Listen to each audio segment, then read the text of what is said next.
The New World Order. Those are the roots of trouble. I imagine that right now you're feeling a bit like Alice, tumbling down the rabbit hole. Let me tell you why you're here. You're here because you know something. What you know you can't explain, but you feel it. You felt it your entire life. That there's something wrong with the world. You don't know what it is, but it's there, like a splinter in your mind, driving you mad. It is this feeling that has brought you to me. This is your last chance. After this, there is no turning back. You take the blue pill, the story ends. You wake up in your bed and believe whatever you want to. You take the red pill, you stay in Wonderland, and I show you how deep the rabbit hole goes. All I'm offering is the truth, nothing more. For we are opposed around the world by a monolithic and ruthless conspiracy that relies primarily on covert means for expanding its sphere of influence, on infiltration instead of invasion, on subversion instead of elections, on intimidation instead of free choice, on guerrillas by night instead of armies by day. It is a system which has conscripted vast human and material resources into the building of a tightly knit, highly efficient machine that combines military, diplomatic, intelligence, economic, scientific, and political operations. Its preparations are concealed, not published. Its mistakes are buried, not headlined. Its dissenters are silenced, not praised. No expenditure is questioned, no rumor is printed, no secret is revealed. But I am asking your help in the tremendous task of informing and alerting the American people. And now, welcome to another episode of Down the Rabbit Hole. Here's your host from federaljack.com. It's Popeye. Ladies and gentlemen, welcome to another live edition of DTRH. It is July 24th, 2014. That's right, I am back live tonight. I took a few nights off. As I said last week, I am in the process of moving my bat cave from one location to another, and that does take some time, and sometimes I will be taking off over the next few weeks here and there. When I can go live, I will, which will be most of the time. Once in a while, I will have to take a night off here or there to get my stuff done. I am only one man, and there are only 24 hours in a day. I wish there was like 48 in the day. That way I could actually get more things accomplished. But anyway, that being said, I have a jam-packed show for you tonight. Jam-packed informational broadcast.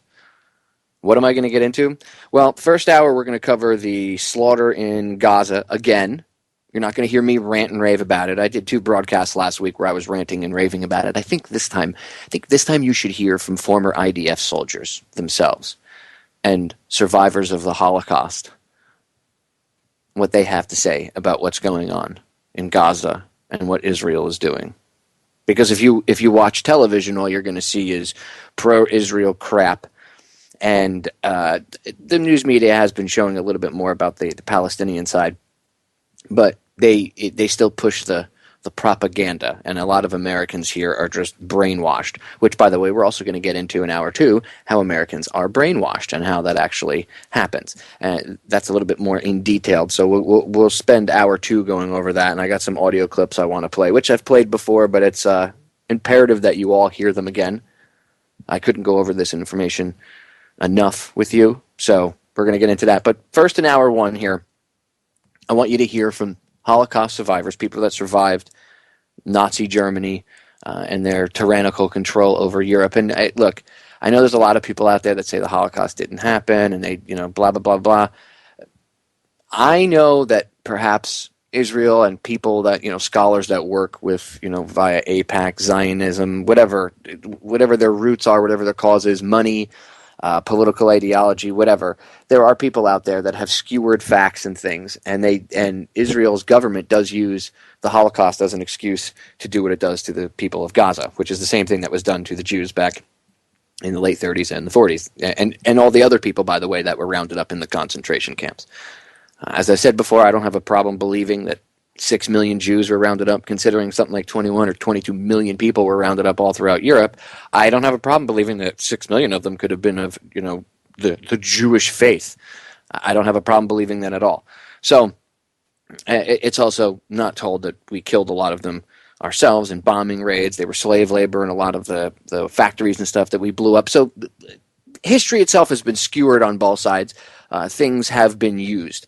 But the event itself, where people were rounded up and put into camps, whatever you want to call it. You want to call it the Holocaust, which actually means fiery sacrifice. You want to call it whatever, the roundup, whatever, the police state, martial law, 1938, whatever the hell you want to label, actually it goes back even earlier than that, but whatever you want to label the event that took place where they were rounding everybody up throughout Europe, first in Germany, and then as they conquered each country, they would come and round people up and put them in the camps and use them as slave labor. Some were killed immediately, but most of them, I would say at least probably 65 to 70% of them were used as slave labor and worked to death. Others were used to experiment on by people like Dr. Mengele and his horde. So there's just a lot of stuff that's not brought to the table. It's dumbed down to the very base level.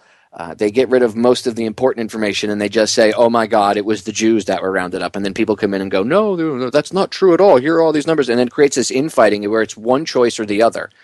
Again, it's this faux illusion or this illusion of faux choice, I call it, where you have to either take one side where you believe the Holocaust exactly as they tell you it happened, or you're a denier. It's you can't have this intermediate gray area where you're actually, okay, yeah, it happened, but some of the stuff that you're saying, you're tweaking and you're not telling the truth because, again, we killed a lot of people in bombing raids. That's not popular. They don't want to tell you that. The veterans of World War II bombed people that were in slave labor camps. They don't want you to know about that, and other such things like, we gave 20,000 prisoners of war to the Soviets at the end of the war. Oh yeah, you want to read a good book, go read Target Patton. That's a great book. It gets into some of the hidden history of World War II, why Patton was assassinated. Yes, I said assassinated. I've had the author on twice. Go back in my archives and look it up. Go over to federaljack.com, type in Target Patton, and both interviews will come up. In fact, I believe I made a special page with both interviews on the same page with links to both interviews anyway. So go look it up, Target Patton. History is definitely different than what you've been told, and in order to understand what's going on today, we have to go back to World War II. So go do your research. I could sit here for 2 hours pontificating and bloviating, but I still wouldn't get out everything that I wanted to get out. And look, let's be honest, a 2-hour broadcast, or even an hour covering one subject and an hour covering another, is not enough time to consider yourself an expert after you hear it. So you have to go out and do your research. You must. Don't just listen to me and go, well, Popeye said it, so he must be right. No, don't think that. Take what I say as, truth, but don't just take it as gospel and run with it. What I mean by that is don't think I would lie to you, but also don't not go out and do the research. Like, I want you to do the research. I want you to go do the research yourself. As I said many times, you could lead the horse to water, but you can't make it drink. So I could sit here and tell you all this stuff, and I'm going to play some audio and stuff for you tonight and point things out. But if you're not paying attention, if you're not actually doing the homework yourself, you're not going to learn anything. You're listening. At that point, it becomes a 2-hour informational broadcast where you're just listening to whatever I say and going, yeah, he's right because he's Popeye. And at that point, I'm no better to you than the mainstream media is. Because the mainstream media comes on and gives you canned garbage or whatever they want to put out, and to the people that believe it, go, okay, well, the media said it, so it must be true, right? Well, it's the same thing. Don't believe anything I tell you to be gospel or anything any of the other hosts on this network tell you to be gospel. Believe us because we've been proven to not lie and to tell the truth, but always verify. Like Kennedy said, trust but verify. So you can trust us, but don't just trust us and blindly trust us. Trust us because you can see that when we talk to you about a subject, and this goes for all the hosts in this network, there's no crappy hosts on this network. Every one of them is awesome, including the boss man and the boss lady. Okay? And no matter what topics are talked about, it's brought to you in a fashion that is truthful. Okay? So you don't, at least you have that going. At least, I want you to look at it like that. Like, yes, respect us and respect the information that we give you, based on the fact that we're not liars. But do not just take it as gospel and go, well, Chris Gio said it, or Popeye said it, or Joe Joseph said it, or Kev Baker said it, or whoever else said it. No. Take notes. I actually urge you guys to sit with a pad and a pen during the broadcast and take notes about what we're talking about. That way you can go verify and do your homework later in your own time, whenever. And then you can say, oh, wow, he was right. Okay. Oh, okay. And then that gives us a little more credibility. That's where our credibility should come from. Our credibility should not come from just because I have a radio show and I'm on Truth Frequency. No, the credibility should come from you listening, taking notes, and going and doing the homework yourself and verifying. Trust, but verify, like Kennedy said. Anyway, I want to get into these clips I have, because I have about 16 minutes, and I want to fit both of these in the first half here. And in the second half of the first hour, I have, it's pretty much going to take up the whole second 30 minutes, 25, 30 minutes of the broadcast here, the second segment. And it's two IDF soldiers speaking the truth about what goes on, what they experienced during the, I think they were in 2006. You'll hear it. It was either 2006 or 2008. You'll hear it in the video. And there's two separate, there are two soldiers, so it's not just one. It's two separate soldiers. They give their full names and everything. They're on camera, and I'll try to find the YouTube link for it, but I'll give you the name, at least the name of the video, on air, so you can look it up on YouTube and you can pass the link around yourself. But you're going to hear these two former IDF soldiers talk about what they did, what they saw, what they witnessed, and why they don't agree with it. So a little bit of truth from actually people that were on the ground instead of the propaganda masters like CNN and all these other mouthpieces, the IDF's mouthpiece and the rest of these people. Anyway, I want to get to the clip. So before we get into the IDF soldiers, we're going to get into two former they're two Holocaust survivors. So I guess two former prisoners of war, prisoners of the camps, I guess you could say, whatever you want to call it. They were survivors of the Nazi human roundup, if you don't like the word Holocaust. Okay. Anyway, I want you to hear what they have to say about what's going on in Gaza. I want you to hear what they have to say over what these people go through. Now, the first one is a lady, and you'll hear her story. The audio isn't the greatest, because I got it from YouTube, and I tried to clean it up a bit, but it is what it is. It's the only copy I could find of this interview with this lady. So I'll play with the audio levels while it's airing here, try to give you the best sound. Anyway, here we go. Holocaust survivor explains how Nazism is the exact same thing as Zionism. Here we go. The past few weeks have seen violence erupt once again between Israel and Palestine. Oh, by the way, this is from 2009. So, you can, obviously, over the past couple of years, these events, the invasion into Gaza or the attack on Gaza, whatever you want to call it, every couple of years, as the Israelis call it, mowing the grass over there. Really disgusting the way they look at it. But those people have been dehumanized, just like our soldiers were for Iraq and Afghanistan. Anyway, back to the video. The reason I pointed out that it was 2009 is it's 2014, and when you listen to what she's saying and what they're talking about, it's the same thing that you hear in the news today. Well, Hamas, if they stop the rocket fire, we'll stop dropping 2,000-pound JDAMs. And the high tensions engendered by the conflict have caused a large degree of polarization amongst both communities. Many now simply view the conflict as being between Arab and Jew. However, I went along to an exhibit on Palestinian art depicting the occupation to meet one woman who certainly doesn't fit into that narrow stereotype. Suzanne Weiss is a 62-year-old Jewish survivor of the Holocaust who now lives in Canada. Firmly opposed to injustice of any kind after having experienced firsthand the horrors of the Nazi occupation, she's a leading member of the organization Not in Our Name, dedicated to voicing Jewish opposition to Zionism. She's a strident supporter of the Palestinian cause and has attracted controversy for comparing the situation in Gaza to the infamous Warsaw Ghetto. What are your memories of the Holocaust? Well, when I was 2 years old, my mother was taken away from me and sent to a concentration camp. And she died in Auschwitz. And I was put with the underground movement, and I was hidden in a farming village in Auvergne. And when the war ended, I was told that my mother could not come home and she had died. And I was also told that my father had suffered a mortal wound due to a bombing of his prisoner camp in Germany. From that point, I felt very alone, very lost, and I had no one else. I had no other family. And what similarities do you see between the Warsaw Ghetto and what's happening in Palestine at the moment? The methods of Hitler are very much, in my opinion, in evidence in in the Gaza ghetto. There's a big wall that envelops the Gaza ghetto. This is very similar to what happened to the Jews. We had, first of all, 440,000 Jews in the Warsaw Ghetto. In the Gaza Ghetto, there's 1.5 million. People were dying of starvation. And there was no medical access.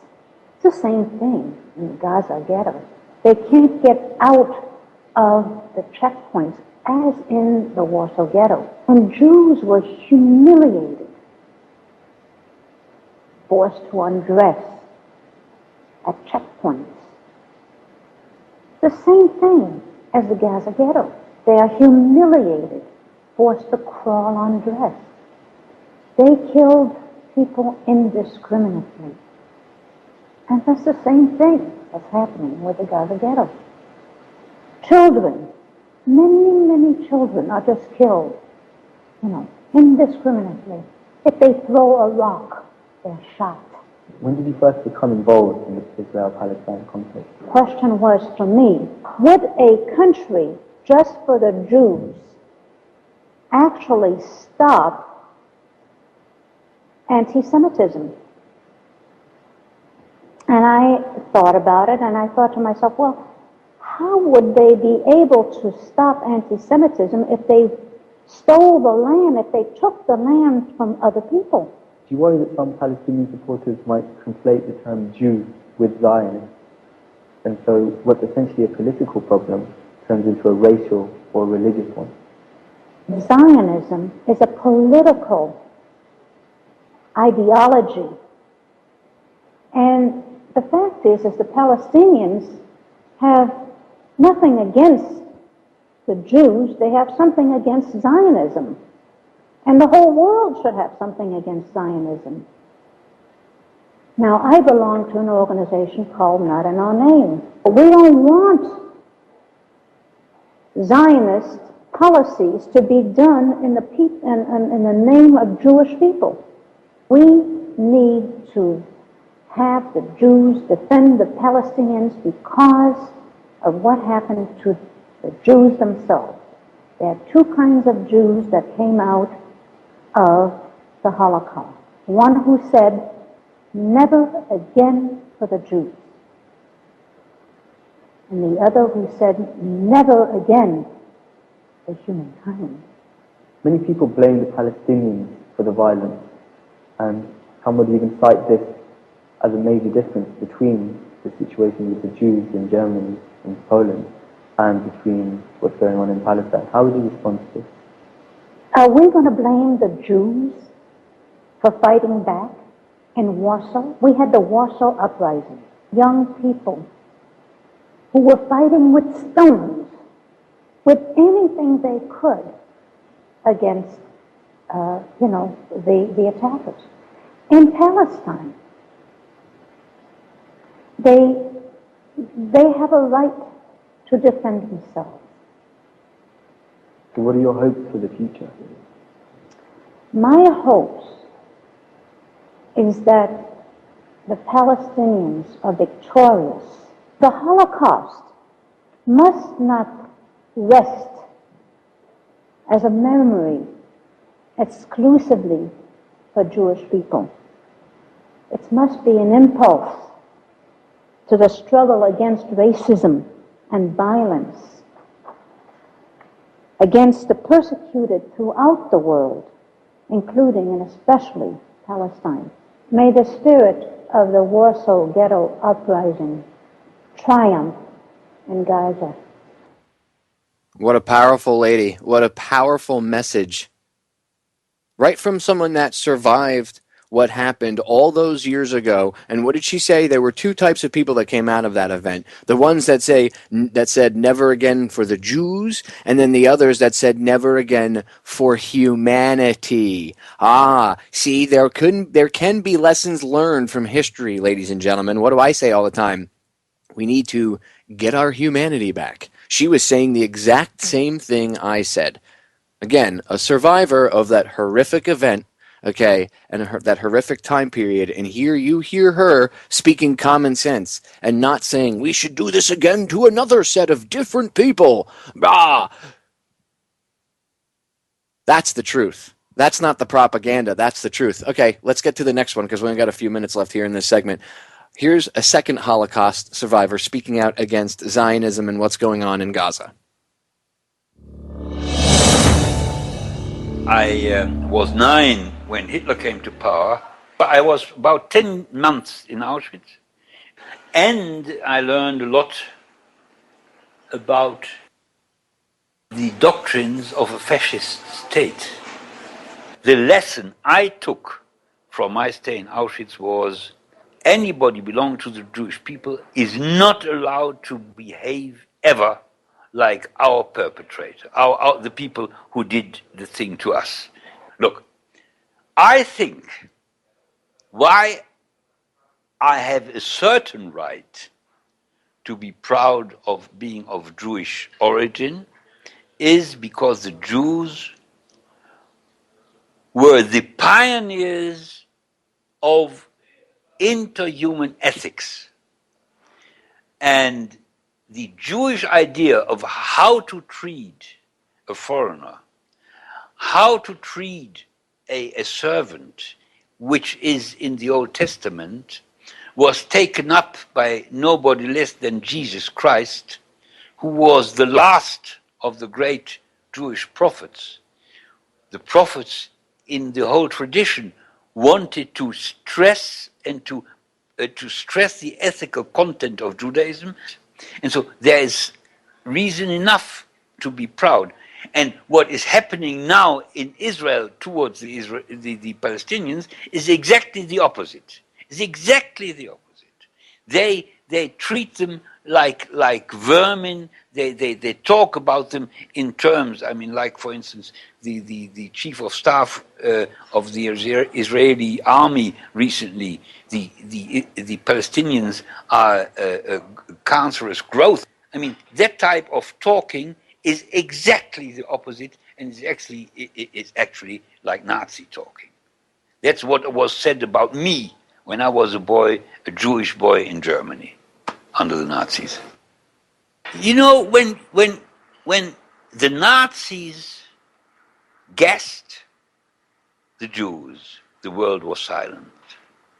Now, the world is silent while the Jews or the Israelis harass, humiliate, and steal away land from the Palestinians. And the world is silent. And I want to awake the world. Because any criticism on the policies of Israel is hampered and made impossible by a terrible trick and crime of Israeli propaganda, that any criticism on the politics of Israel comes out is induced by anti-Semitic feelings. And our main purpose is to show to the world that we are Jews and we are conscious Jews, and we want to show that you must criticize Israel if you at all want anything good for the Jews in the world, because what Israel is doing is destroying the Jewish world and the Jewish heritage. He's right. And again, powerful truth coming from someone that, go ahead, try to call them an anti-Semite. Try to call them a self-hating Jew. Come up with whatever label you'd like. And I'm speaking to the people that will come out and speak rhetoric and garbage and propaganda. And Southern Poverty Law Center, the ADL, and all those groups. You can call these people what you want. To the people that support Israel blindly, you can call these people what you want. But the truth is, they're survivors, and they're speaking truth to power. And the reason it makes you uncomfortable is because it is true. And it takes you out of your comfort zone. Because you'd rather live in your little preconceived bubble than pop it and face the real world outside. That's just two people. Wait, because in a minute we go to break, and on the other side of that 3 minutes when we come back, I'm going to immediately, I'll bring it in from break, and then I'm going to go to the clips for time purposes. I'm just going to let the whole clip play so you can hear it. You're going to have a whole segment of two IDF soldiers telling you their experiences, what it was like when they were actually serving, what they witnessed, the racism towards the Palestinian people. And what better of a place to get your information from? You just heard from two survivors of the Holocaust, the German police state roundup, right? Telling you they don't agree with what's going on, and that what's going on is exactly what happened to the people in the 30s that the Nazis rounded up. And then, coming up on the other side of the break, two IDF soldiers, former IDF soldiers. There's a lot more of them that speak out about this than you know. It's just hidden from you. Stay tuned. And as always, do your research. We'll be right back. We are back, ladies and gentlemen. So, getting right back into it, I'm going to play some more evidence for you, debunking the propaganda that you see coming out, screaming that, oh, poor Israel, and those evil Palestinians, they should all be wiped off the map. Now, I ranted about it twice last week, as I said. It's in the archives and over at federaljack.com. Israel to the Woodshed, Part 1 and Part 2. Tonight, this is almost like Part 3. And they're being taken to the woodshed by, not by a radio show host, but in the first segment by two Holocaust survivors, and now by two former IDF soldiers. Here we go. A little bit of truth. Alternate Focus interviews Akai Sharon and Noam Kayut, both veterans of the Israeli Defense Forces. All young Israelis, male and female, with few exceptions, are required to serve 2 to 3 years of active military duty in the Israeli Defense Forces. Sharon and Kayut served during the Second Intifada, a 4-year-long bloodbath that claimed the lives of over 3,000 Palestinians and 950 Israelis. After thorough introspection, these young men have chosen to speak out about their experiences as self-described brutal occupiers of a disputed land. And Sharon and Kayut are not alone. They are members of a new forum for young Israeli Defense Forces veterans called Breaking the Silence. Now a worldwide exhibition, Breaking the Silence features photo and art displays and live speeches. Now, Sharon and Kayut share their stories.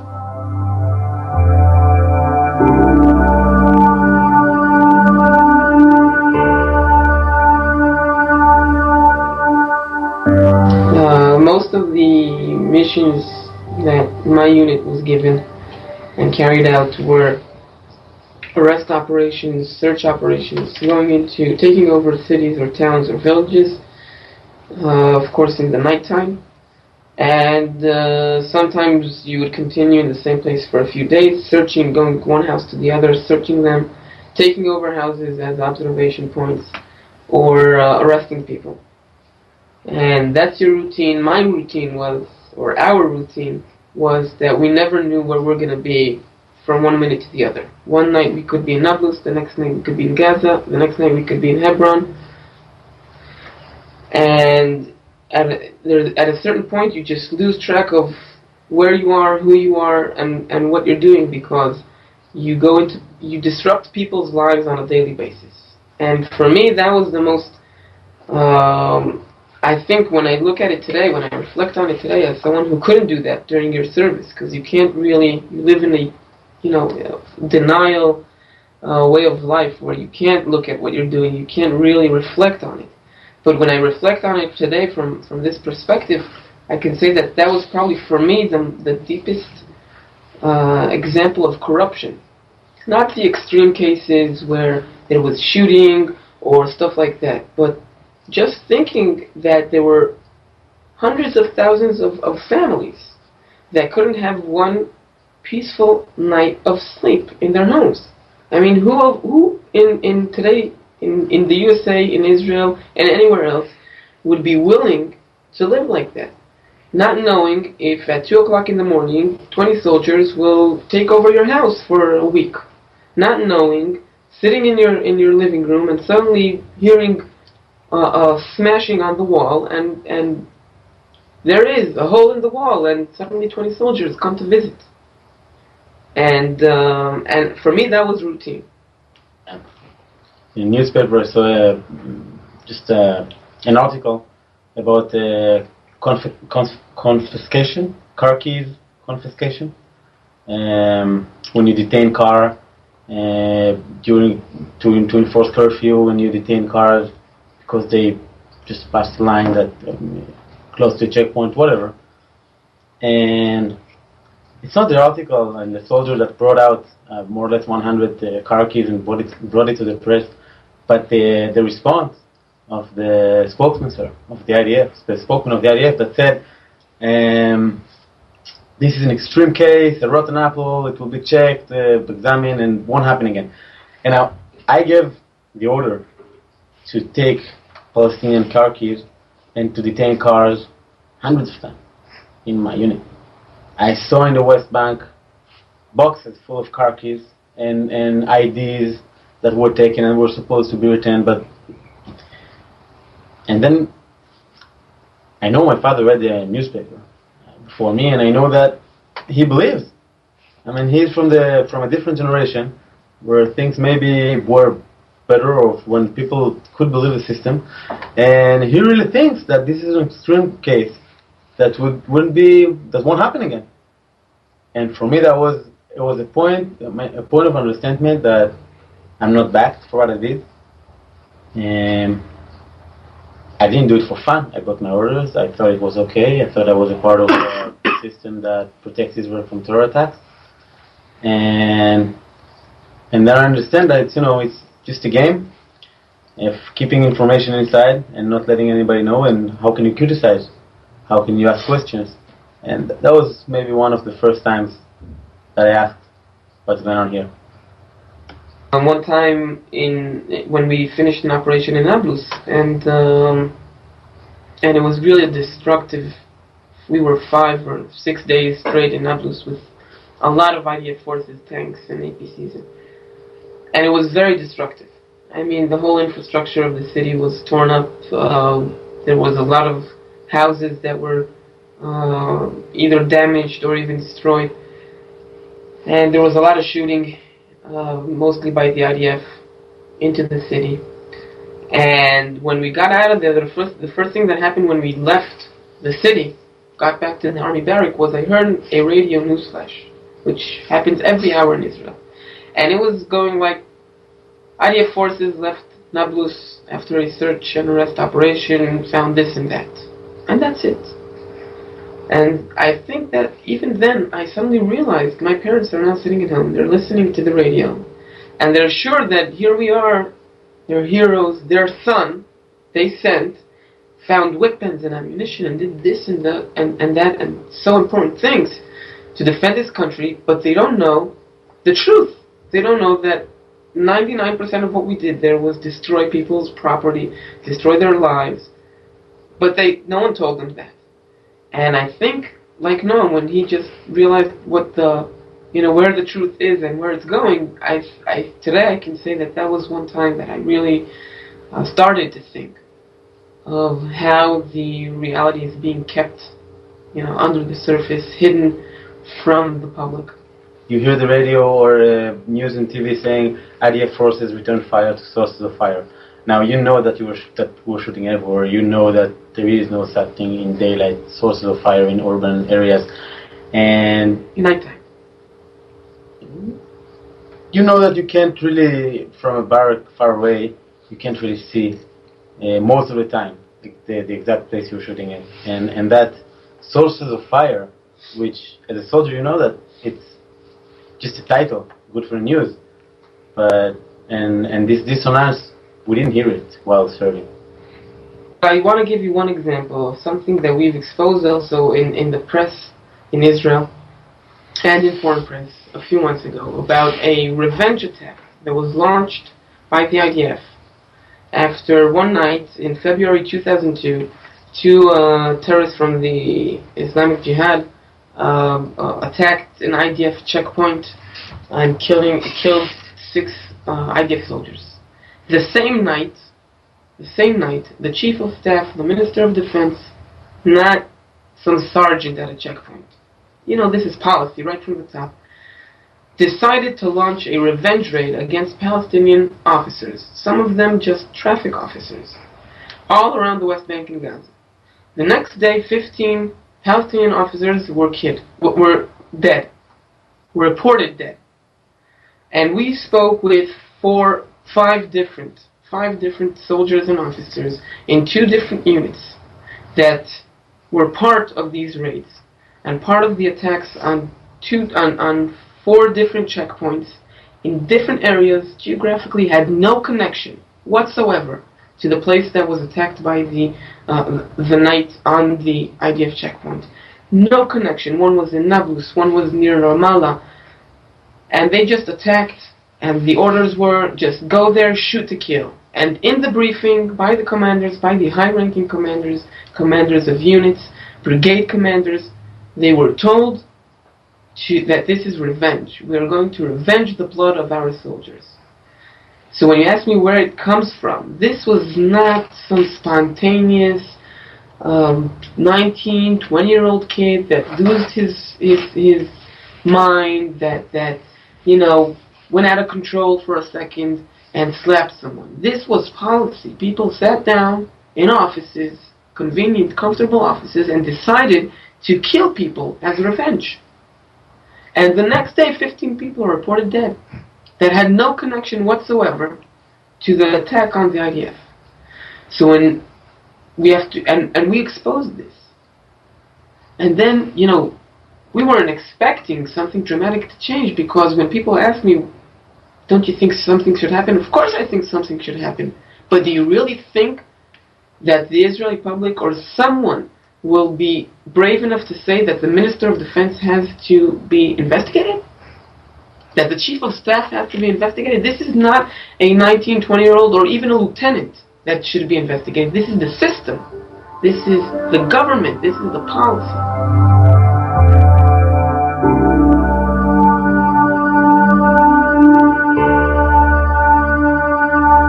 The story behind Breaking the Silence and what it's trying to do is that one day in March 2004, a young guy, a month before his discharge,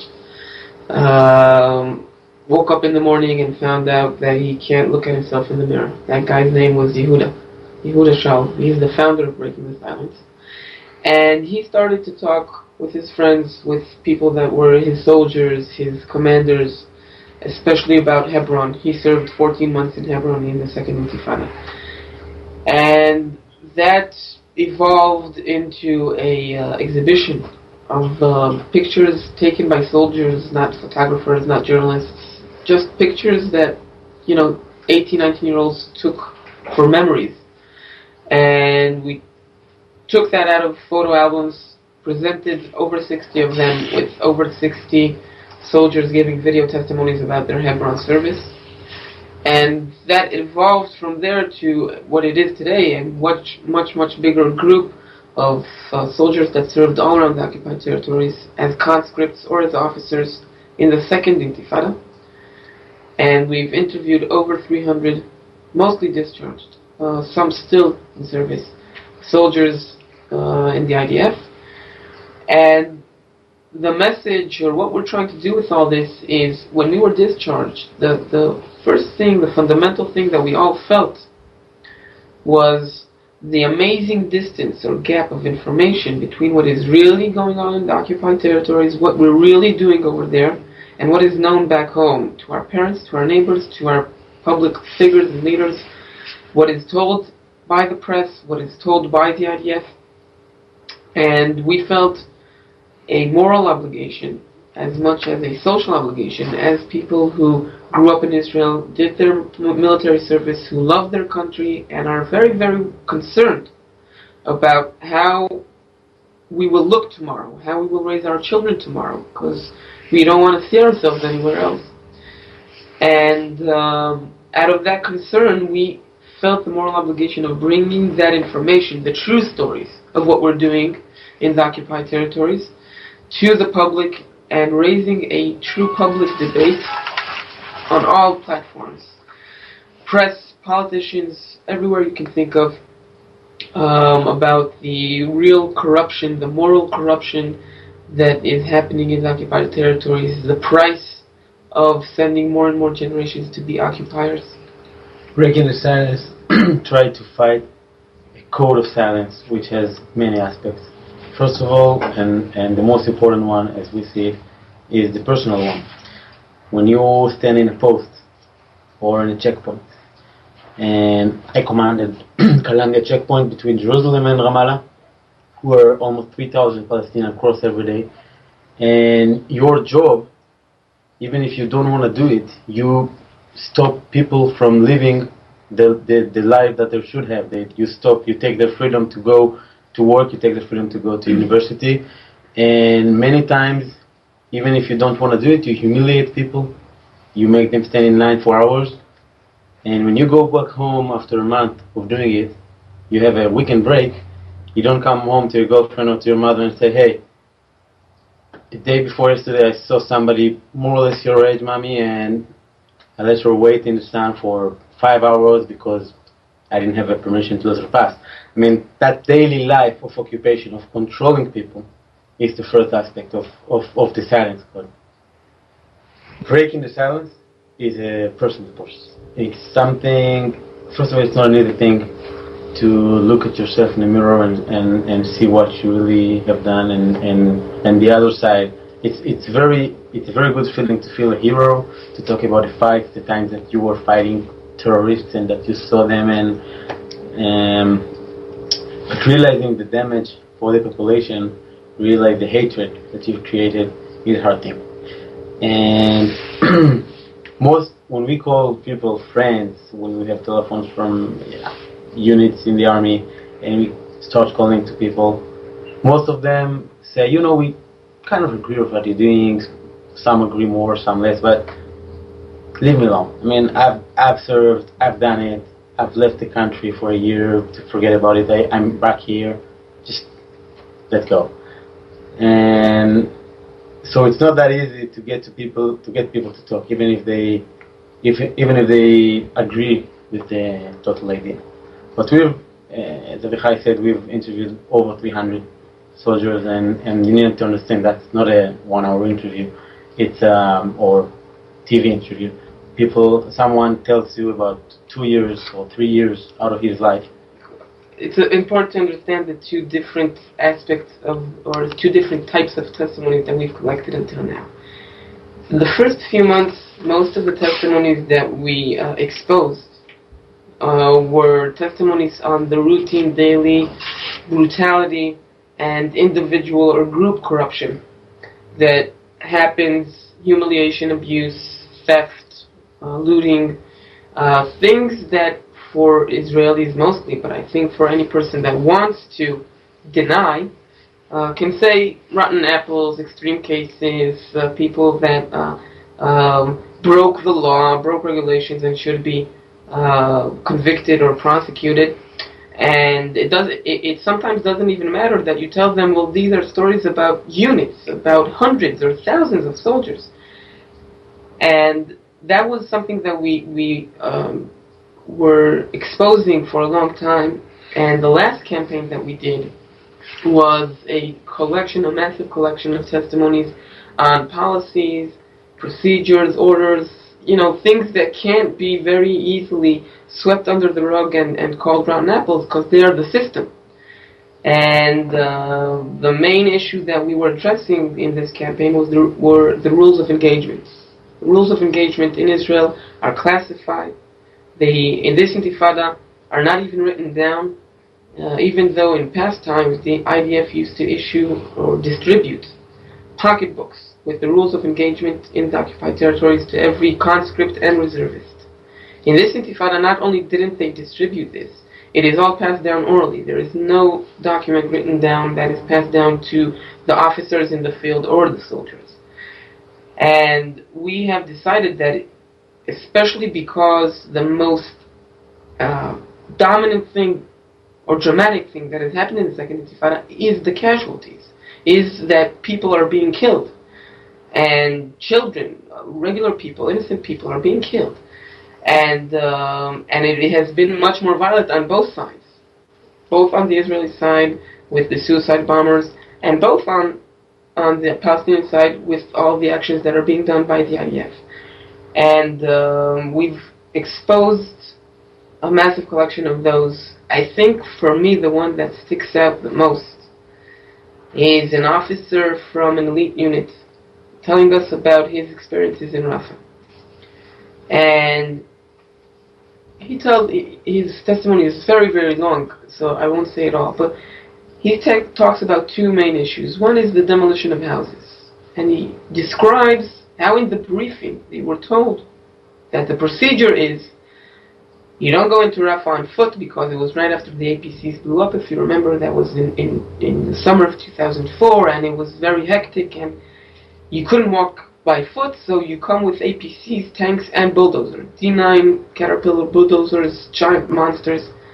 And before you even say something to the family that you're going to take their house, before you do anything, the D9, the bulldozer, digs 8 meter deep ditch surrounding 360 degrees, surrounding the house. Then he punches a hole. You don't say anything to the family, you just punch a hole into one of the walls, and then the APC comes right up to the family's home, and you lower the ramp, and the soldiers go in. And I was asking him, who's deciding which houses? And then he describes to me how they. I'm going to pause it for a second. Those Caterpillar D9 bulldozers are the same ones that ran over Rachel Corrie, an American, and our government did nothing. Demolish, how they destroy every house in that area that bothers their observation, that might be threatening, everything. And I ask him, who decides what to destroy? And he says, well, the officers in the field. And you have to understand, these could be lieutenants, 21-year-old lieutenants, decide what to destroy and what not to destroy. And then when I ask him, and no one told you criteria of what you can and what you can't, I mean, if the officer decides that he doesn't like, I don't know, a yellow house, and the house is yellow, exactly the words that I used. And he says, well, if he doesn't like yellow, he can destroy it. And it's that easy. And I think for me, that was an amazing. It's still something that I carry every day, because it's exactly how the procedures, how the policy are so corrupt from the start that when they are carried out in the field, the amazing power that you have as a 19, 20-year-old soldier carrying out these policies, these procedures on the field, are just so tragic, or are disastrous.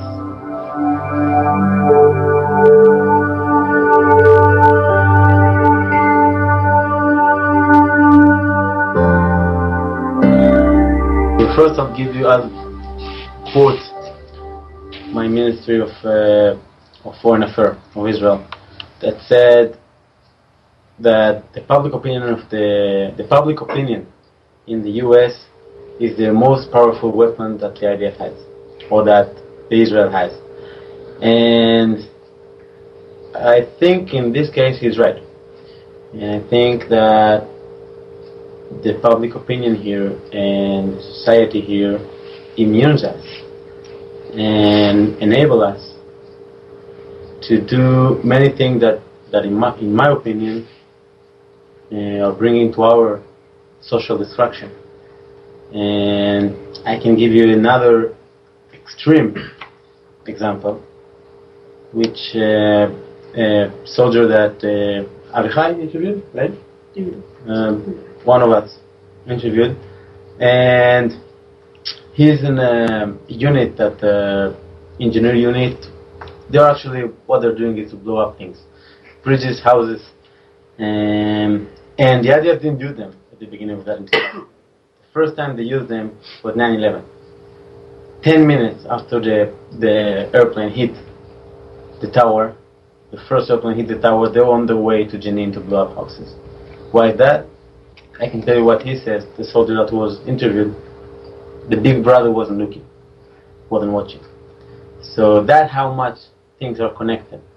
And I think we realized after the second campaign that after the campaign of the rule of engagement and the systematic reasons for innocent casualties, we realized that it was well publicized, but it didn't bring up any real debate in society. And because there are many reasons. The most powerful one, I think, is that these are things that you can't criticize. I mean, you can't classify as rotten apple. It's hard for society to face. And I think we realized that there is a bigger game going on, that we're not the only player in this game, and that's why we're here. That's why we're here. I think just to add one thing to know, that the public opinion of the United States is, as he said, something that enables us to continue this reality. And just like we're doing back home, trying to force sometimes this truth, the stories, onto the Israeli public so they'll be aware of them,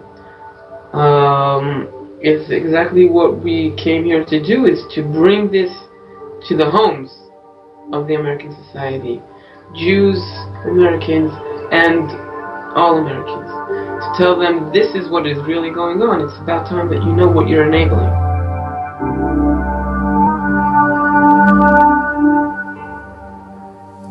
Very powerful message. Again, two former IDF soldiers. You can look up the video on YouTube yourself. I suggest you watch it, spread it. It's called Burning Conscious. Israeli Soldiers Speak Out. Just type in Israeli Soldiers Speak Out. It'll pop up. This is Sparta! Speaking Truth to Power 101. I don't have to do it myself. I'll let history's witnesses do it for me. It's more powerful that way. We'll be right back. 3 short minutes. Ladies and gentlemen, welcome back to hour number 2 here on tonight's live edition of Down the Rabbit Hole. I am your host, Popeye, from federaljack.com. It's July 24th, 2014. We are back live tonight, and if you missed the first hour, I guess you could consider it Israel to the Woodshed Part 3 in the first hour, and I really didn't have to take them to the woodshed. I actually allowed Jews, I guess you could say, if you want to break it down into the base level thinking that the media tries to push across to your brain, Jews, which is just really people that follow the Jewish faith, but people that were survivors of the Holocaust, of Jewish faith, we'll say, woodshedded them in the first segment, and in the second segment, Israeli citizens themselves, former soldiers of the IDF. I didn't have to say anything, and they even explain how it's a trick to use the term anti-Semite, anti-Semitism to try to push off any legitimate criticism of Israel, which is something that's been said multiple times by people that try to criticize not the Israeli people, but the people that live in the country, but the government that runs the country, which is the same thing that happens here. But when you criticize our current tyrant-in-chief, you're called a racist. If Hillary gets in, you'll be called a sexist. If you criticize Israel, well, you're an anti-Semite. See, it's just a label. When you understand what that term is, when you understand that it's a form of mind control, see, they simplify everything down. Everything is broken down to a very base level. If you look at things, you step outside of everything. You look at it from an analytical point of view, and you start to look at things and let your brain do the work. All right, turn those computers on, ladies and gentlemen. You're all capable of this. Just because I'm a smart individual doesn't mean that I can do this. Well, you should just tune into Popeye because he'll tell you everything. No, your brain is a muscle. I suggest you work it and cause it to grow more fresh, healthy brain cells. Okay, it can happen. Do the research. Eat the proper foods, too. Anyway, I want you to exercise your brains. I don't want you to fall for this. So I want you to be able to look at this with an analytical viewpoint and understand that all of this is the same garbage, no matter where it's coming from. If it's coming from Israel, our government, and again, when I say Israel, it's not the Jews. It's not even the people of Israel. Yes, there are some people in there that I've played the audio where they're like, yes, we're fascist. They should just clean Palestine off the map. Clean Gaza off, wipe it off completely, eradicate everyone, kill them all, who cares? There are people that have said very racist things. We have those individuals in our society here in America as well. Does that mean all Americans should be judged by that? No, because we're not all like that, just like all the people that live in Israel aren't like that. So I'm not referring to every single little person that lives in Israel. That's not what I'm referring to at all. Okay, I'm just trying to get the message across that it's the Israeli government, which, again, Tel Aviv, Rothschild Boulevard, any questions as to who actually controls and runs things? Do you really need to ask yourself any more questions about who runs things there? Rothschild Boulevard. By the way, same people that run and control things over here. Oh, look, a connection. Oh, and it's not anti-Semitic because, here you're not called an anti-Semite if you go against the government. What are you called? You're called a racist. Again, you'll be called sexist if it's a female president, if they get Hitler in. And they're already using that. If you're against Hillary, it's because you don't want a female to be president, which I've gone into that. That's just propaganda. More mind control, which is actually what the subject here of Hour 2 is. Propaganda, mind control, how the narrative is twisted, how television, sports are used to control your brain, all of it. Now, a lot of people are going to say, what do you mean how television and sports are used to control my brain? Even Snoring Dog here in the background, Monster's like, what do you mean, Dad? Television and sports used to control your brain? You would think you've heard it enough, right? Anyway, how is it used to control your brain? Besides the obvious with the flicker rate and everything else, which we'll get into. And by the way, there's a lot of smart individuals out there in the world that do not want to own televisions. They won't have a television in their house. Gee, I wondered why. And these are people with very high IQs, backgrounds, college degrees, multiple degrees, very high up, some PhDs in some cases, and they won't have a television in their house. But I guess they're crazy tinfoil hatters. Whoa, you crazy tinfoil hat-wearing conspiracy theorist. Right, maybe they just know something that you should be paying attention to. How about that? There was a time that people thought the world was flat, too, and you were chastised. People were locked up because they said, well, the world is round, and it's not the center of the solar system. The sun is. The earth is not the center of all things. You mean man is not the center of everything? Ego, alert, ego. Anyway, let me see, we got about 20 minutes, so I got plenty of time here. I want to see which one I'm going to air first. I'm going to air one this segment and one this second because I want to be able to explain a little bit about both of them.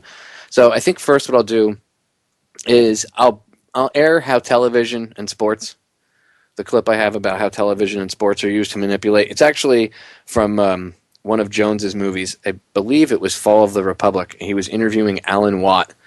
And this, I have this section. It's like an 11-minute section, but I want you to hear this interview with Alan Watt.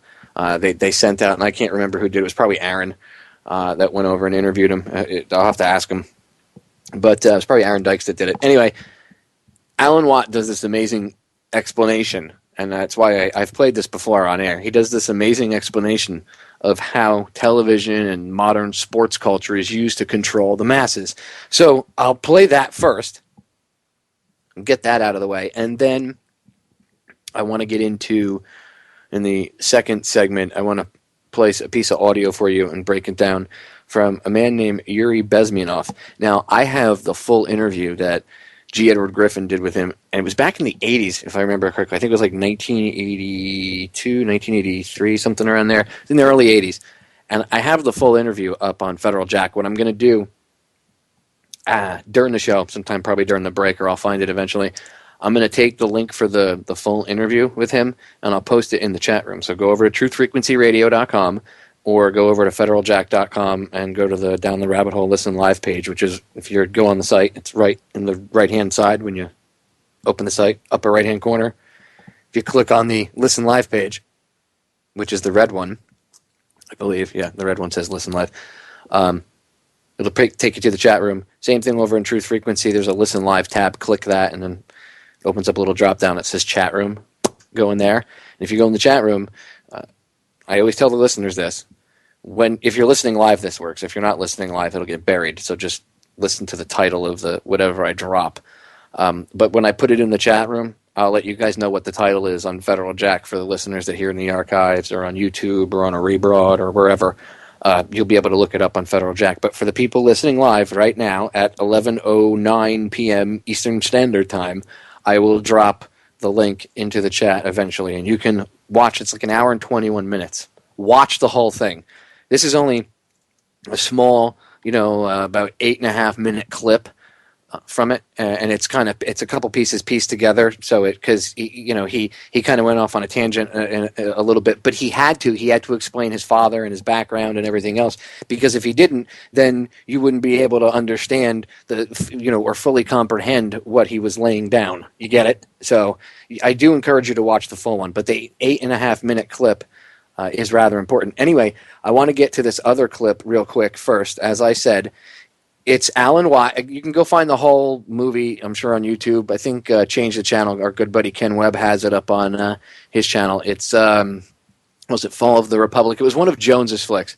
But he did his crew, not him, his crew did this amazing interview with Alan Watt. And Alan Watt breaks down in detail, but in very easy to understand language for everybody across the board, across the world, to understand how television is used. And believe me, if you're not in the United States and you think, well, that's just the U.S., wherever you are, if you're watching TV, you're being programmed too. That's why they want televisions all over the world. That's why they want people in little mud huts to have a TV and a signal, because that's their only outlet to the world. And if that's their only outlet, and that outlet can be filled with lies and garbage, well, then they just control everything now, don't they?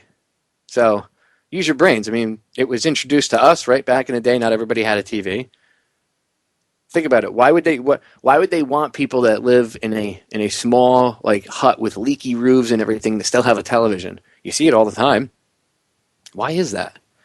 Propaganda, propaganda, propaganda. Mind control works no matter what country you're in or what language you speak. As long as they understand the basics of how to tweak your brain and manipulate you, they will. With that being said, here's Alan Watt on how they being the powers that shouldn't be, they use television and sports to manipulate and to destroy our current culture. Again, if I remember correctly, this is from one of Jones's flicks, Fall of the Republic. Anyway, here we go. Mr. Alan Watt. Bringing entertainment to thousands of people. Through its magic, we are able to enjoy a combination of the radio, motion pictures, and the stage, right in the comfort of our own homes, simply by pushing a button and turning a dial. These cells with their electrical charges are scanned by a stream of electrons, completing 30 pictures a second.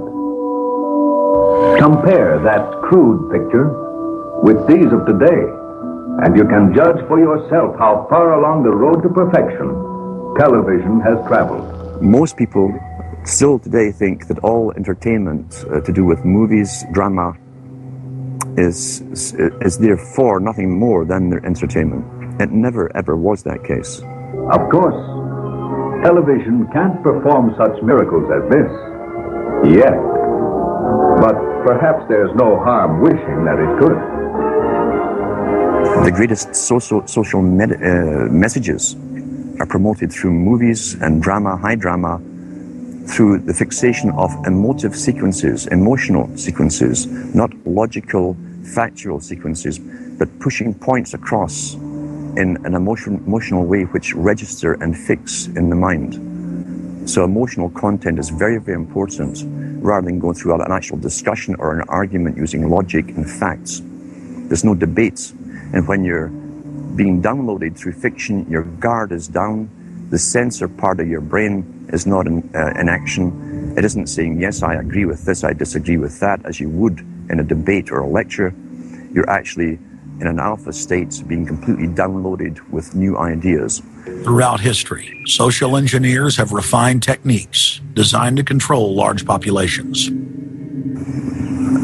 About 100 years ago, this big organization with many branches, they wanted to rule the world basically using Britain as a nucleus of a system, an embryo, which also was going to be joined with the US under the Anglo-American establishment, wrote about the kind of culture and the changes of culture over a 100-year period that they would actually design, implement, and bring in. And H.G. Wells talked about it too. He talked about arenas. He says arenas could be put up across the world for sports, for instance. Now, at that time, sports was something that children, school children were into. Adults became adults and got onto adult things. So it was unimaginable at the time that people could actually believe that there was even a need for adult sports and entertainment, never mind having arenas built across the world. But he said we can do this and foist basically a sports culture for the males. Using a tribal system, we're all tribal to an extent. That's why we even bother to vote for a tribal leader. This is well understood. That's why we're supplied with these leaders. And because the average man was to become more disengaged from his own destiny as the expert class arose, it was decided that the males would get their outlet, basically, gradually becoming helpless as males through sports. Therefore, they'd have a tribal team they could identify with. They could cheer them on as though they were winning. In their own personal lives, they were getting nowhere. They were getting disenfranchised, in a sense, as experts took over decision-making for them in all kinds of fields. So this was psychology at use, planned before they even implemented the sports. When radio came along, of course, they used that to the maximum. Sports for the men, soaps basically for the women. And then in came television, as I say, with its alpha state, its hypnotic state. And sure enough, around the 1960s, really, 50s and 60s, it took off. It really, really took off. And men became glued on Saturday nights to the sports shows. A culture industry, which is called by its own the culture industry. The Soviet Union had a department called the culture industry. Their actors and directors were called the cultural leaders, because they would, like a computer, people are like computers,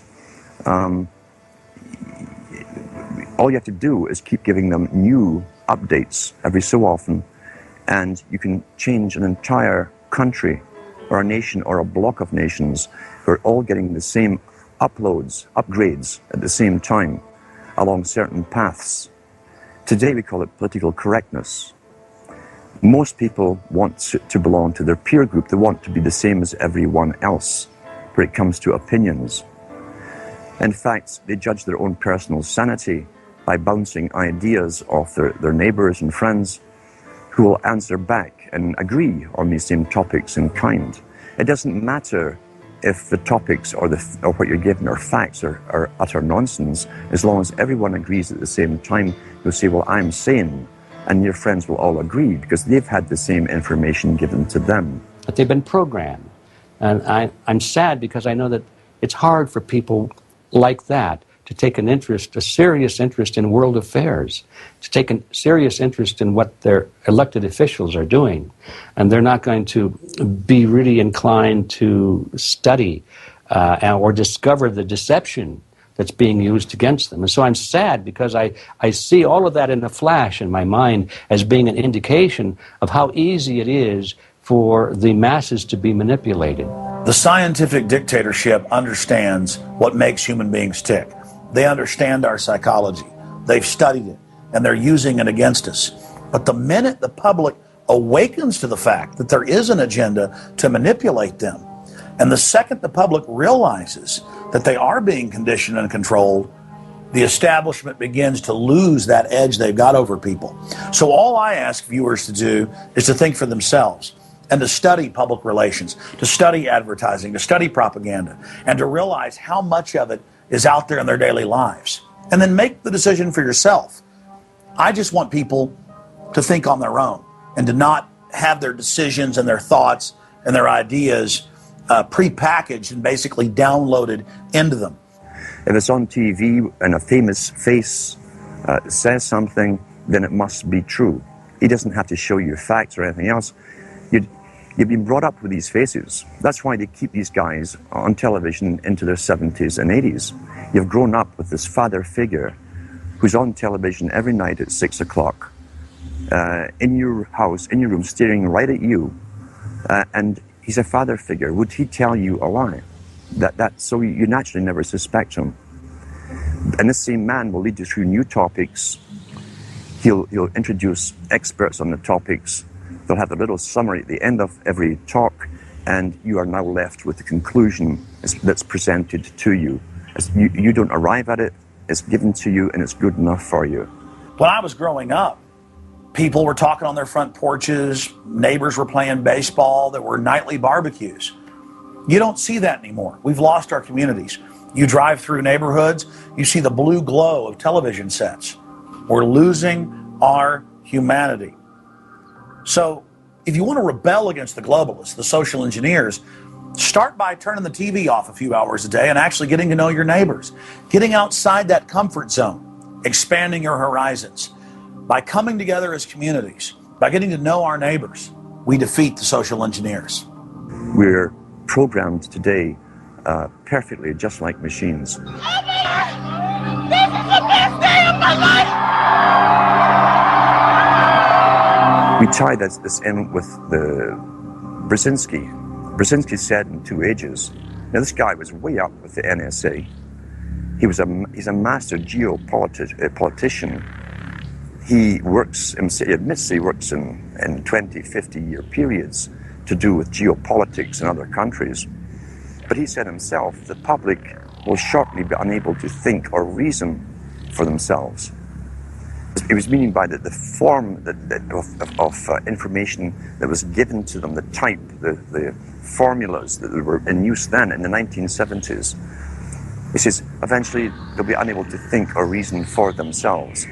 And eventually, he said, they will expect the media to do all their thinking and reasoning for them.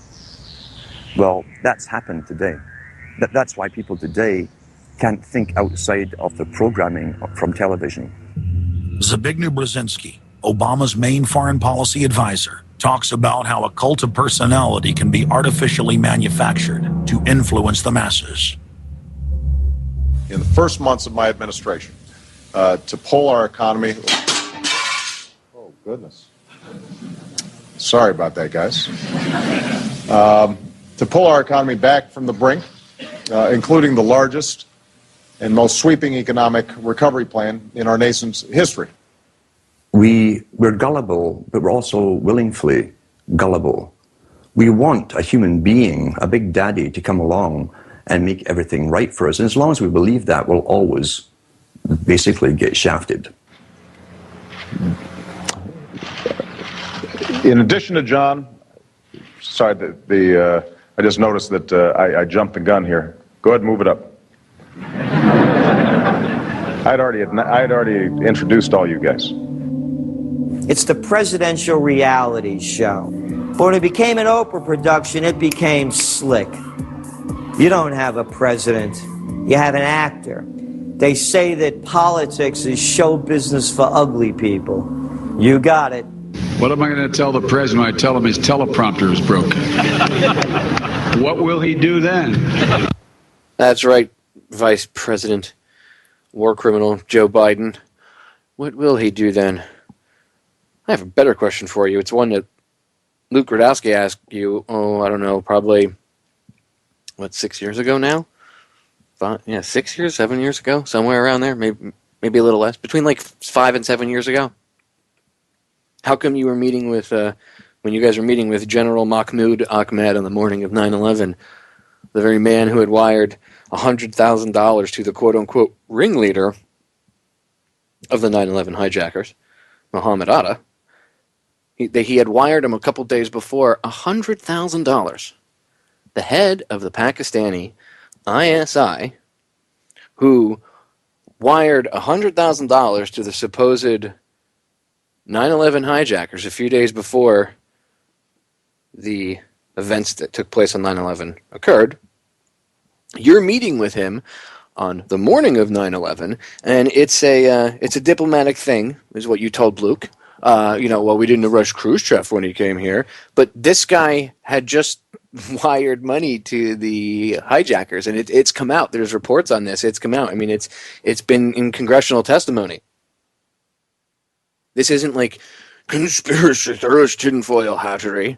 Okay, this is conspiracy fact that this actually happened.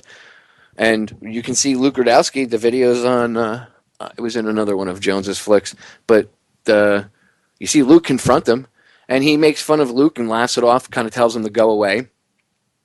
And Luke asks a valid question. What were you doing with him on the morning of 9/11? This guy was wiring money to Mohammed Atta, one of the ringleaders of the supposed 9/11 hijackers, and you're wiring him money. But hey, everybody should go out and buy a shotgun, right? No one needs an AR-15, Joe. Everybody should go buy a shotgun, and then people listen to you, and we're committing crimes with shotguns. Well done, Mr. Vice President. Well done. Golf clap for you, sir. Maybe you could just answer that question that Luke asked you all those years ago. What were you doing on the morning of 9/11 with General Mahmoud Ahmed, the former head of the Pakistani ISI? Again, the man who wired $100,000 to Mohammed Atta a few days before 9/11. Sir, you have a few things to answer for. Not the least what you've been a part of behind the scenes or even out in front the past 8 years while your buddy's been the president and you've been the vice president, but before when you were a senator and anything else shady you've been involved in. I mean, you really need to be run through the grill, sir. You are one shady individual. Yes, Joe Biden to the woodshed for a second there. That was an impromptu Joe Biden woodshedding. I can't stand him. He plays stupid and he does come off like he puts his foot in his mouth, and he does put his foot in his mouth. But, Gerald, he kind of reminds me of Gerald Ford when Gerald Ford was the president, because Gerald Ford kind of put off this bumbling, fall-down, moronic, and the media made fun of him. But if you actually research Gerald Ford, he's actually a much more disgusting individual behind the scenes, like what he was involved in, the things he was connected to business-wise, and the like. In fact, if I remember correctly, I think it was Kathy O'Brien that mentioned him in her book. I think it was Kathy, Transformation of America. And I mean, you can research other people, and you'll see that other people have said some of the same things. So you could either say that they're liars and Gerald Ford was just a bumbling fool, or perhaps the bumbling fool was just an act, so that you didn't see how evil the person was behind the mask. I mean, Cheney was just so evil it just comes out. I mean, that guy's so evil he didn't have a heart for 2 years and still lived. He had a pump run off the Energizer battery, and he still lived. No pulse for 2 years, and Vader still lived. Any questions? Didn't think so. Anyway, stay tuned. We'll be right back. Yuri Bezmenov coming up. Don't go anywhere. Ladies and gentlemen, we are back. Final segment here. So getting back into it, as I was discussing the mind control brainwashing that goes on as I played the clip in the last segment. Again, I urge you to go. You can find it on YouTube, actually. Just type in, go to YouTube. You can watch the visual with it. If you go to YouTube and type in, I'll tell you what the name of it is in a second. It's How Television and Sports Are Being Used to Manipulate and Destroy the Republic. And the clip's up on YouTube. There's like multiple people have re-uploaded it over the years. So it's this 11-minute segment. And I always play it. It's a very important part. You can go watch the whole movie. If I remember correctly, it was from Fall of the Republic that Alex Jones did. Go over to Ken Webb's channel, Change the Channel. He's got all of his movies over there. You can watch it for free on YouTube, if you want to see the whole thing. But that's the title of the clip, again, is How Television and Sports Are Being Used to Manipulate and Destroy the Republic. It's also on Federal Jack. You can look it up in the federaljack.com search bar. How television and sports are being used to manipulate, and that'll bring up the video. The piece of audio I'm going to play now is from about an hour and a half long interview that G. Edward Griffin did back in 1985 with a man named Yuri Bezmenov. He was a former KGB agent who was trained in subversion techniques. And he explains the 4 basic steps to social engineering and socially engineering an entire generation or generations, multiple, into thinking and behaving the way that the powers that shouldn't be want them to.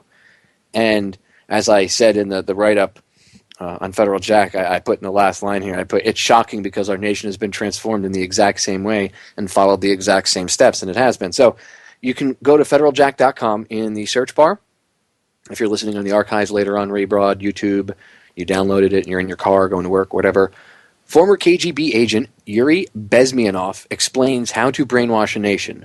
Yuri's name is spelled Y-U-R-I. That's his first name, and his last name is B-E-Z-M-E-N-O-V. Again, the title is Former KGB Agent Yuri Bezmenov Explains How to Brainwash a Nation. I will drop the link in the chat. I already did. I'm going to tweet it out, and I will put it on Facebook. Again, I actually have a meme I made for this on Facebook, and it's been shared a bunch of times all over the place, and I'll put this out there again because this is important info. I couldn't repeat this enough because as much as we talk about this, there are still people out there that engage in falling prey to this type of stuff, and they will buy into mind control once in a while, depending on what it is, even if they don't realize that they're falling into it, and it happens. So, and we get new listeners all the time that maybe just tuned in. This is the first week or first time they're even hearing my broadcast, and they're like, whoa.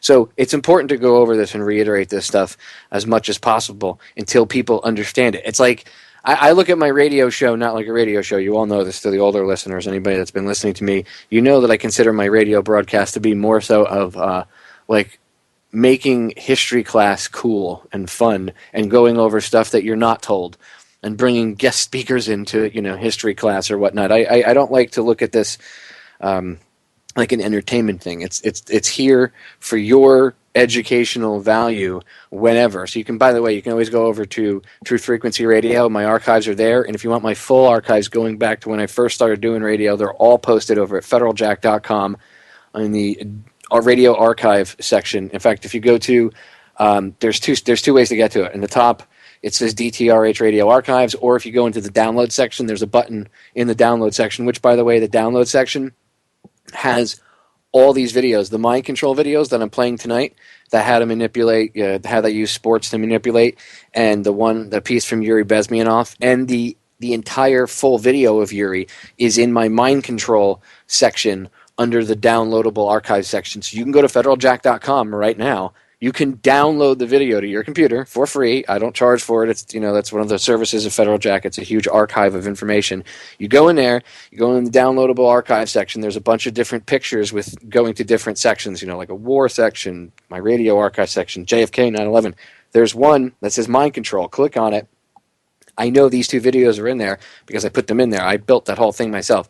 So look up How Television and Sports. That should bring up the link for that one. And then look up, the other one you should look up is How to Brainwash a Nation. And in fact, you might even find where it says former KGB agent Yuri Bezmenov. Try to look for those because the mind control section is pretty big. I will scroll through it myself with the videos playing and try to find the links for these two videos that I'm currently playing right now, so you can download them yourself. And if I can find them while I'm doing this, I'll drop them in the chat. Either way, you can go over to the mind control section yourself and peruse through it, and you'll see there's a ton of other videos in there too. Anything in the downloadable archive section, I encourage you to please download and take. Get a spare hard drive. Go out and buy a hard drive. 1 gig hard drives are not that expensive anymore. I mean, I used to do the service. I still do it if people want me to, but because the hard drives, more people understand how to get stuff now, on being, 6 years on now, I used to sell the hard drives loaded with everything I have. So if you want copies of everything I have, well, then you have to go. You can go to the Federal Jack store, and there's a thing I do where you buy the hard drive, you pay for it, I go pick up the hard drive, and then I load it up and mail it to you. But if you can do all this yourself, a lot of the stuff that I have, not all of it, but a decent amount of it, I would say probably about 30% of what I have is up on the website. There's not enough room on my server to put everything I have. I would need like 2 separate servers just for the download section. It's ridiculous. Anyway, trust me, I already crashed the site because I had it loaded with too much stuff. So go get like a 1 gig hard drive, go over to the download section on Federal Jack, and just systematically download all the videos. Copy everything. Okay, the key to winning this is education and waking people up. Okay, showing them information, giving them information that they do not have. That's the only reason why the people that are quote-unquote in charge are in charge. The reason why they're relevant is because they have access to info that you and I don't. As soon as you and I have access to the same info, poof, their relevance goes away. Because now you don't have to look up to them to be your savior. Wow, with the proper knowledge, look what I'm capable of. Humanity's been collectively told that we're stupid and we're idiots and that we can't handle this. So we walk around like, okay, we can't handle it. They're smarter than us. No, they're not, okay? The reason why they can control us is because they've got us thinking that they're smarter than us. And that's part of this mind control and manipulation. That's why you need to go do your education. You need to go, yourself. You need to educate yourself. You need to wake yourself up. You need to literally educate yourself first before you can even, stand a chance of talking to other people about this. Because that's what happens when people, they get truther vomit. They just puke, 9/11 was an inside job, HARP, oh my God, blah, blah, blah, blah, blah, and they all over people, chemtrail, blah. And then people are like, oh, too much information at once. It's information overload, and you turn them off. And a lot of the times the stuff that you're talking about, you might not be fully knowledgeable about. You're only scraping the surface. You're not really in depth. And if you take somebody on that might know something or that might have been fed a deeper level of propaganda and you can't go up against that, okay, that creates an issue for you. You get it? So you need to do the research yourself. That's why I encourage you. Just get a hard drive, go over to the download section and download everything. And then pass it out. Tell your friends about it. Hey, go download this stuff. All my shows are there too. Download them. That's why they're there. There's no membership fee or anything. Take it. Please. Go look at the Reality of War archive. There's videos in there of Libyan war crimes, stuff that they tried taking down when we had Obama's Libya, if anybody's ever heard of that site. Okay, you'll hear an interview talking about that and the people that got us those videos coming up. But anyway, go to the Reality of War archive, download everything there. Just go to the whole archive section, and section by section, just download everything. Go get like a 1 or 2 terabyte hard drive so you have enough space, and then go get like a YouTube downloading program and start backing up videos. Start backing up videos off of Vimeo, live stream, anything, live leak. Anything that you think should be recorded and archived, become archivists. Don't leave it up to 1 or 2 people. Well, we have one library in the world. No, we need to have 10,000 versions of the Library of Alexandria. Okay, that's what we need. We need like 10,000 versions of that, not just one digital version. We need people all over the world creating their own. That's how the truth is going to remain floating around. That's how propaganda can get stopped. Because if the only thing floating around the atmosphere in society is the propaganda and not the truth, then, well, there you have it. Because that's the only thing floating around. But if you can get past that, if you can actually have this information out there so much, well, then you have more and more people waking up. And, oh, that's what you see. Compared to 2006, when I first got into this, to now, it's an amazing difference. And we had hope for what we see now back then, and this gives me hope for what I see in the future. That's why I always tell you, the light at the end of the tunnel is you and me. We will get there. We're going to win. I can see it. You can see it. What did Gandhi say? First they ignore you, then they laugh at you, then they fight you, then you win. We're in stage 3, where they're fighting us. So you win is stage 4. We're almost there.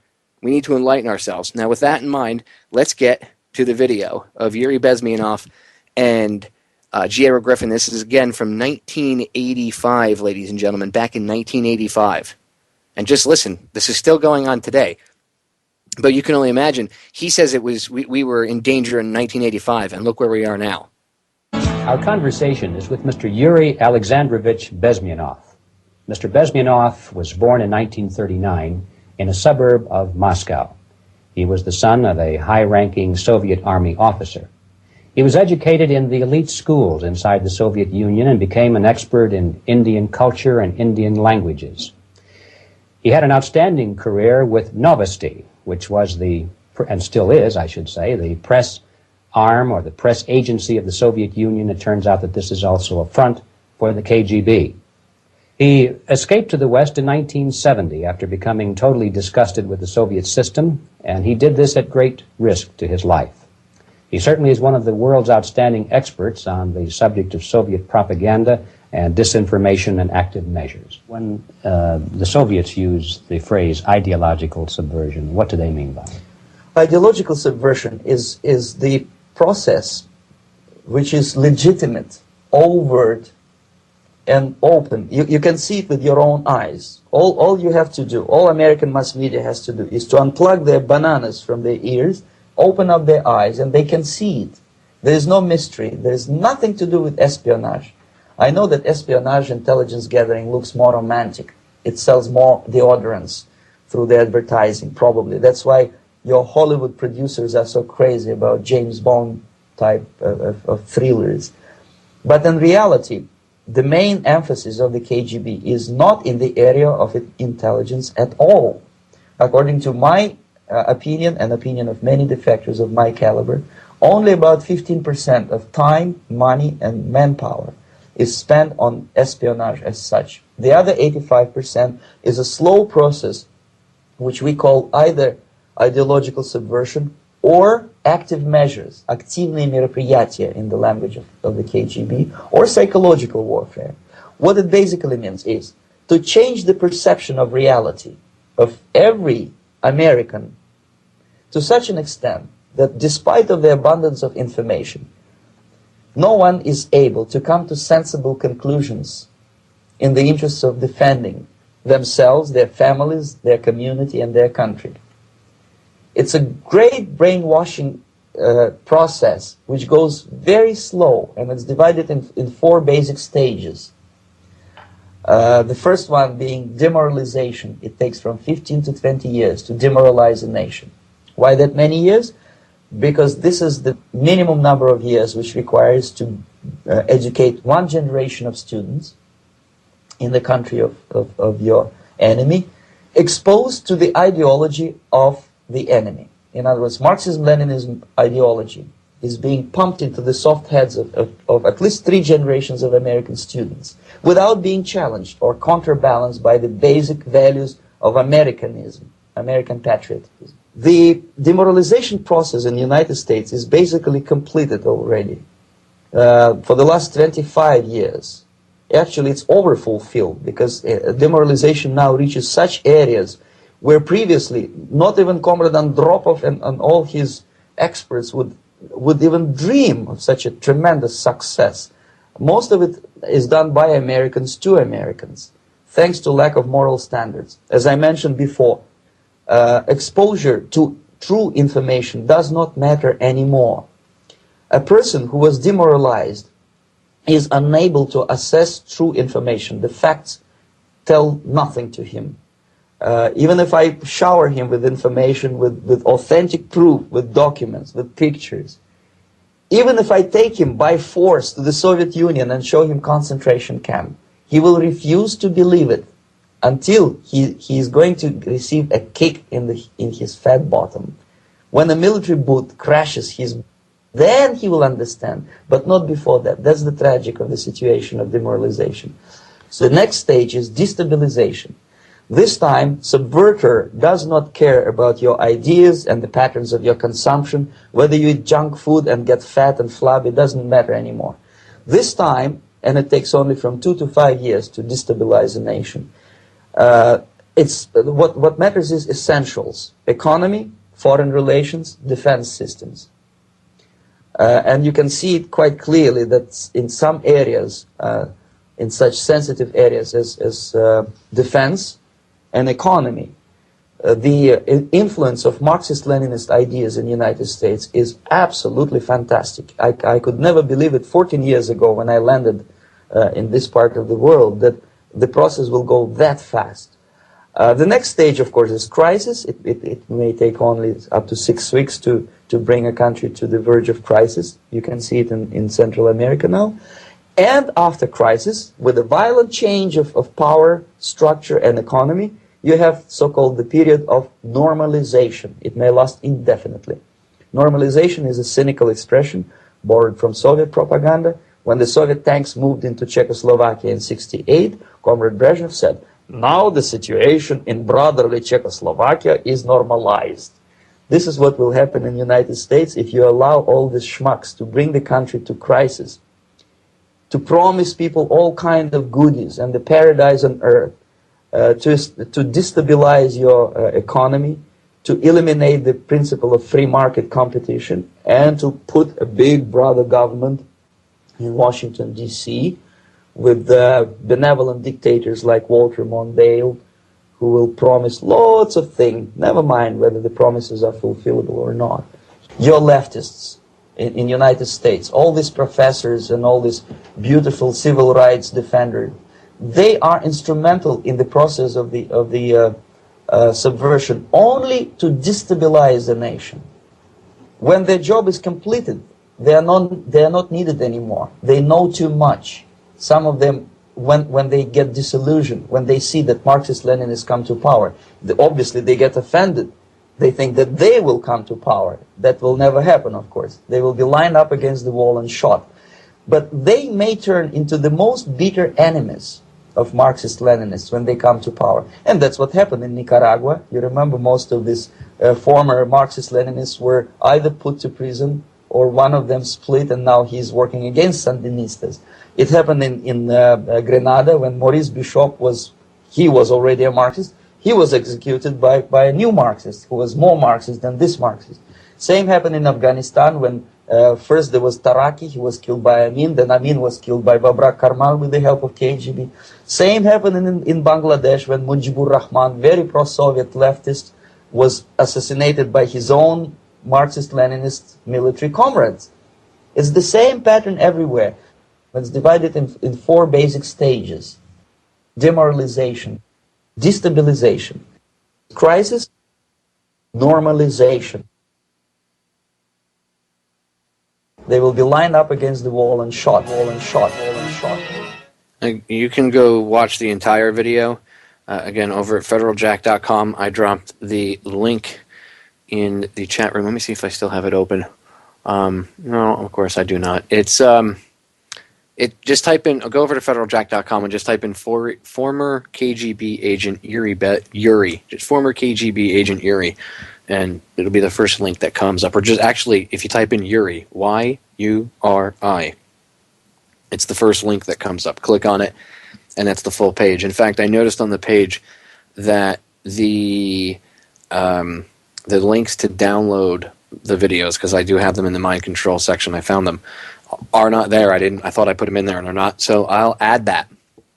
So if you find the video, underneath the 2 videos, I'll put links so you can download the first video I played tonight, and I'll also put a link to download the full Yuri Bezmenov video, which is what I have up on Federal Jack in the mind control section. Again, easiest way to remember it, just like my radio archives section, easiest way to remember it is federaljack.com/Popeye. Make it very simple, federaljack.com/Popeye for the Down the Rabbit Hole radio archive section. Well, for each of the downloadable sections, I made it very easy to remember the URL. So for the mind control one, it's federaljack.com/mind control. Have fun. It's a researcher's wet dream when it comes to information about mind control. There's a ton of stuff in there. Some of it you might have seen, some of it you might not have seen. I put as much information about mind control in there as I possibly could so that you could judge for yourself. I mean, again, I want you to realize that I wouldn't lie to you, but I don't want you to think that, well, he said it because Popeye said it, he said it, and that's it. So, no, don't think that. Again, I will drop right now into the chat room the link for it, federaljack.com/mind control. Very easy to remember, federaljack.com/mind control. Once you're in there, if you want the 2 videos I played tonight, scroll down to the bottom. It's one of the last ones on the list. In fact, it's 1, 2, 3, 4 from the bottom up. It's titled Yuri Bezmenov, ex-KGB, How to Brainwash America. You can download it. It's in WMV format. I encourage you to take it. And then if you scroll upwards, I will tell you, if you go to the H section, you will see how TV and sports are being used to manipulate and destroy humanity. Again, how TV and sports are being used to manipulate and destroy humanity. It's the first one in the under H. In fact, it's right under Fritz Springmeier. You can't miss it. So how TV and sports are being used to manipulate and destroy humanity. Again, that's in WMV format as well, Windows Media, so you should be able to watch it, download it, and I encourage you to re-upload them to YouTube if you can. If you have a YouTube account, go ahead. Anything that you download out of there, be careful with some of it because you want to make sure that there's no copyright on some of it. I believe everything up there is copyright free. I try to keep it that way, but that way I don't have any issues. But whatever you find mostly on there, you should be able to upload to YouTube. Just be careful because YouTube's a bunch of pricks, and you know that anyway. But feel free to disseminate the information to other people. I encourage you to. I didn't put it up there so you can strictly go to federaljack.com. I mean, we need 100 versions of my downloadable archive section. I need all of you to do this, and the world needs you to do it. It's not just me. You want to save humanity, you want to take an active part in saving it, then help me. Let's go. Let's get her done. And there's a bunch of stuff in there. Again, there's a reality of war section. There in the download section, there's a miscellaneous video section, which has just a bunch of different stuff in there. I have to add, I have a police state section. I also have a police brutality section. I had like 3 different sections, and they were so big, I had to kind of put them together and narrow some of the videos down. So I can't. There's still 2 archives that I haven't finished putting together that I have to make public. But there's a police state one in there. There's mind control, gun control. There's brutality of war, and this is off the top of my head. Miscellaneous, 9/11, JFK, and my downloadable archive section for the radio show, where it's got all of my shows. Special broadcasts that I did, podcasts that might not have been released on air, but were done, strictly for YouTube or whatnot. All that stuff is there. Take it. It's there for free. I don't get paid for doing this. I do this service for you all, so you all have the same level of knowledge that I do. That way we kind of have an even playing field with these pricks. Okay? Like Fletcher Prouty said when asked why he did what he did and why he spoke out, because he knew where the line was. And they said, well, why do you even bother putting your family in any sort of danger and speaking out? You could just shut your mouth and you could live to your happy old days. And Fletcher said, well, I want to level the playing field. That's what he told Leno Sanek, and that's what he told others when asked that question. I want to level the playing field. He knew it was dangerous. He knew he could have been killed for what he said, but he knew where the line was. But the reason he spoke out was because he wanted to level the playing field. Well, under that same thinking, I want to level the playing field. I want humanity to all be on the same level. Because if we realize, once we're mentally all on the same level, and I don't mean down in base level thinking, we need to evolve out of that, then things like war, we'll realize how stupid and pointless it is. Famine, well, famine and stuff and poverty, that'll get eradicated too, because we'll realize that, maybe instead of wasting all this money blowing each other up, we could waste the same amount of money helping each other out, and the world as a whole would be a better place. And then maybe we can explore the oceans, and we can start to reach out to the stars, and then maybe the whatever's out there will come back and be like, okay, you guys are a little more elevated now. Who knows?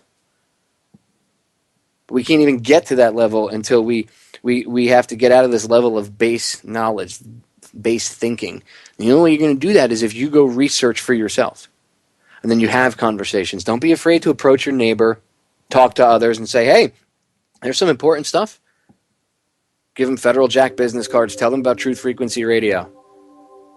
You can get, Chris offers there's a link on Truth Frequency Radio. You can click on it and you can get a free bumper sticker from the bumper sticker company. I can't remember the name of the bumper sticker company that he uses off the top of my head right now for some reason. But you get my point. There's ways to spread the information. Tell people about the radio show. Tell people about Federal Jack. Tell people about Down the Rabbit Hole. Tell people about Truth Frequency in general and all the other great shows on the network. Don't be afraid to speak truth to power. Stand up. It's time to sack up and do something. Don't worry about criticism. Oh, someone might think I'm a dick. Who cares? Who cares what they think? This is Sparta! That's right, Leonidas, and that means it's time to go. Ladies and gentlemen, thank you for listening. Educate yourself. Go to the downloadable section over on federaljack.com, federaljack.com. Check it out. Down the rabbit hole, archive section, mind control, and more. JFK. Research, research, research. You're your own superhero. I know you are. I have faith in you. The solutions to our problems are an inside job, ladies and gentlemen. I love you all. I am out of here.